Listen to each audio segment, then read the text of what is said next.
What is up, YouTube? Welcome back to my channel. It's your boy D Dyson. Went to see Avatar: The Way of the Water last night. Based on the 2009 Avatar, which back then was a marvel. It was something that was different. The CGI, all of it. Classic Avatar. Now, we know James Cameron, and we know how he works, which is just like Terminator and Terminator 2, do like a 10 years apart. This one was more like kind of like a 10-year, stretched out 13, something like that. Just to get the visuals right. Now, I will start with the technical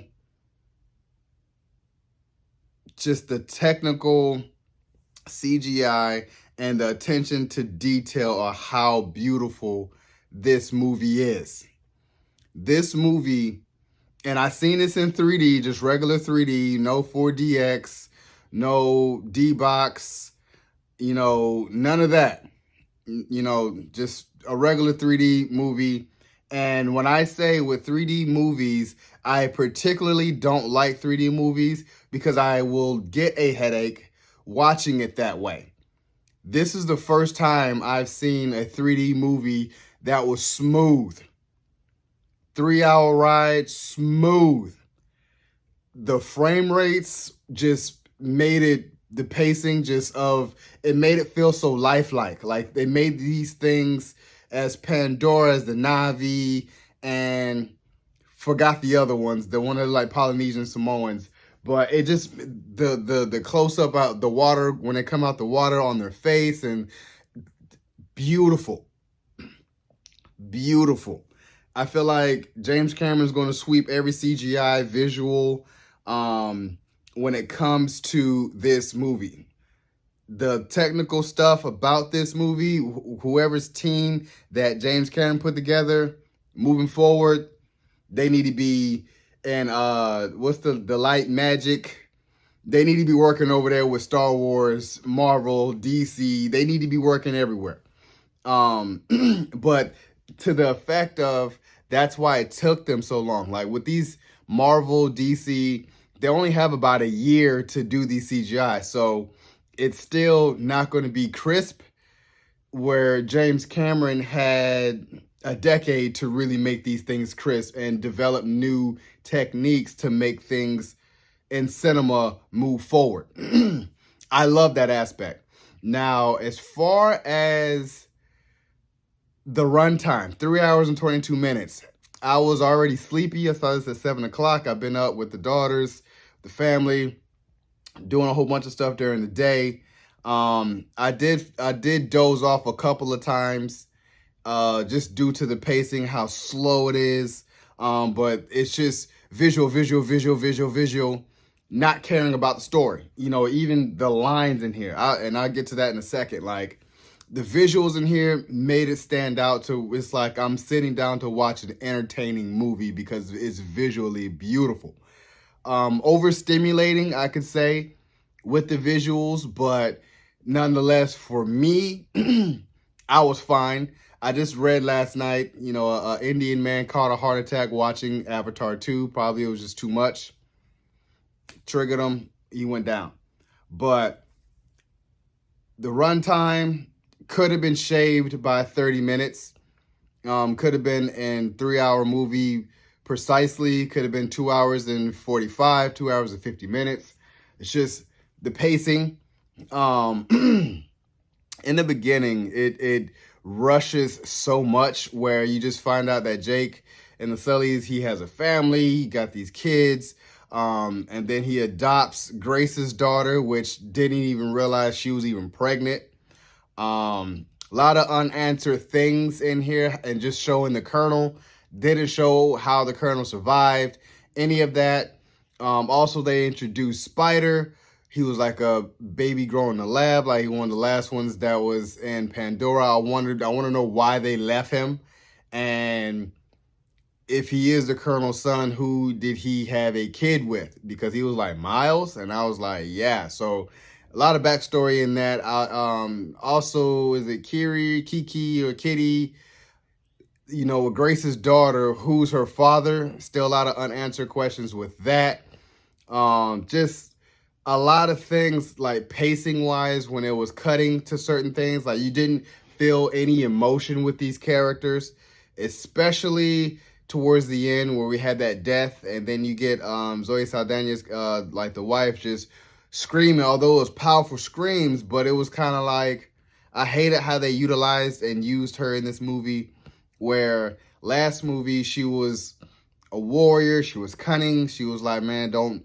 This movie, she was more of, she's always enraged, she's always mad, she's always, and it's kind of like, you would have wished that you saw like some footage of her just being happy with her family, you know, just enjoying her family. I wish we would have saw that. It was always, like, it's always that. And I was kind of like, stop that. Like, and to me, it's just a representation of, and we'll get to that in a second, because I have views on this, like, you know, it just feels weird versus in 2009 where, you know, white guy kind of, because the Navi has the dreads, they kind of, to me, resemble black people in Africa, and the water ones resemble Polynesian or Samoans, and it just felt weird. It just felt off. Like, here's, you know, Zoe Saldana's character as a mad black woman type of thing, and I didn't like that part. So that was one thing I really was like, what the hell?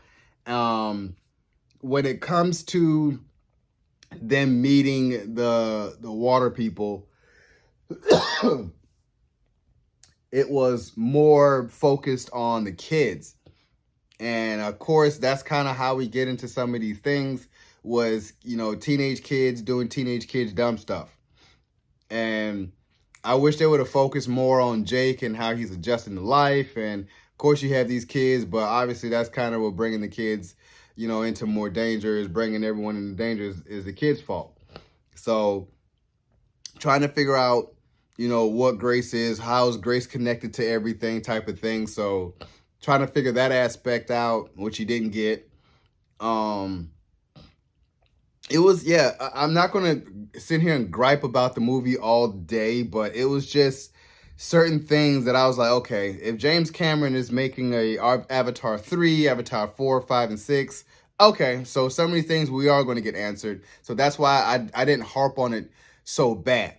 It was just a long time from 2009 to 2022, but I understand that Avatar 3 is relatively closer, like in another year or two. So we're going to be, it's kind of going to be a little bit more fresher in our minds to want to watch that. Overall, I give this a 7 out of 10, only because, like I said, the few gripes that I did have, just making sure that it was more condensed a little bit, but he needs time to tell the story, but hence you have 3, 4, 5, 6. You have these. So you don't need the slow parts. You could just need more of the action. But I know probably in part 3, it's going to be a huge war, especially with the whale-looking things, how they were always saying that they were killing each other and there was whales, where it's going to be a full-out war with the water people. The Navi's probably going to come in against the Earthlings that actually settling there. First it was mining it, trying to get the resources. Now they're just there to be like, Earth is dying. This is going to be our home. So they need to get the locals or the indigenous in line. And still, you know, white guy doing white things. That's just, I hate that plot and premise that, you know, that's how it is, but it may be colonizing. That's really what this movie is about. But I looked at it like I said, it was beautifully made. Beautiful. Really beautiful. I just need a lot more plot points to tie in with this and seeing how it was. I need to look at the cast of the Polynesian dude, because I was telling myself it's either Tamara Morrison playing the chief guy, or it's old boy from Training Day. Like, yeah, they big, show me love. Like the dude with the smiley from Training Day. So I was sitting there telling myself it's either or, but like I said, these water people really resemble Polynesian, just kind of and based on their hair and everything. So I'm like, the high chief of how they do their thing, I was like, this is dope. There's another aspect of Pandora. They may have other type of species out there that's relative to Navi and other water people. So I can't wait for them to explore it all. But overall, like I said, 7 out of 10. Don't know if I'll watch this again, but I'll probably watch this again to when they start making a new one. Like, I'll go back and watch this one because it was just that freaking long. And there's no need to be that long. I mean, we had Avengers be 3 hours, but the fact that it was a culmination of 10 years of storytelling with different movies all coming together, that's why it was so entertaining for a big, huge battle, something that we've always wanted to see on the big screen. So that's always going to be helmed as one of the best 3-hour movies ever. But this took too long, man. Took too long. That was the only thing. I mean, everybody knew it was going to be long. But visually, yeah. If you're going to watch this movie, watch it in the movies. Watch how beautifully it is made. And this is a movie that was made for theater. That's why I liked it. That's why it gives it, but just the gripes knocked me down a little bit. But as far as that, just beautifully shot, beautiful. I loved it. So, you guys enjoyed my review of Avatar 2, The Way of the Water. Subscribe to my channel. Post, comment down below, and like the video. It's your boy, D. Dyson. Peace.